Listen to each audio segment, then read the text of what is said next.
principle states that 20% of the input activities are responsible for the 80% of the output results. But this law is not constant, as it can be the ratio of 70:30, 90:10, or 60:40.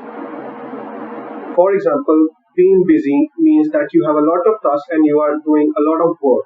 But being productive means even if you are doing a small amount of work, you are completing your achievement and goals on time.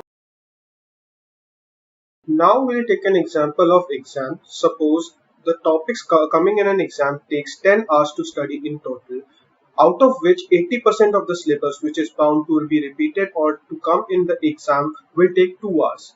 And the amount of syllabus which won't be repeated or which will hardly come in exam will take 8 hours. Hence, only 2 hours is required for optimal preparation of exams. Now, we'll see what can we do as an individual. Firstly, what we can do is we can prioritize our tasks on the basis of importance given to them. We can also refer to our syllabus or information for the context, that is, for example, exams, that how much syllabus we have or how much important topics we have to cover in order to score passing marks or good marks. We can even take previous task history, for example, somebody who has prepared for the exam, and take their schedule to understand how we can prepare ourselves.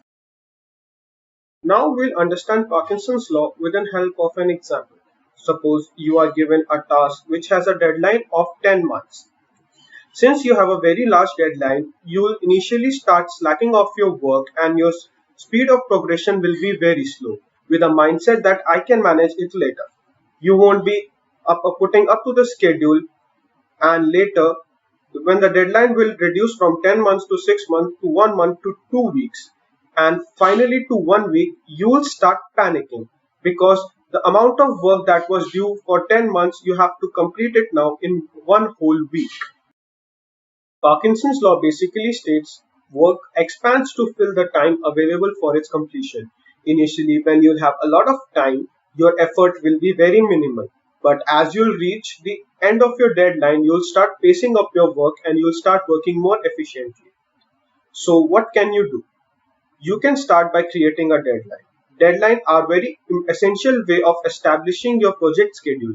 Deadline helps in establishing a clear mindset for the completion of the project.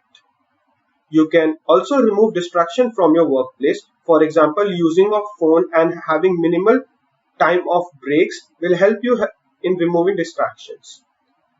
You should also be reasonable while presenting your project schedule. Any deadline is better than having no deadline. You should always have achievable milestones within your own scope, and there are no shortcuts for completion of project. Thank you for your time.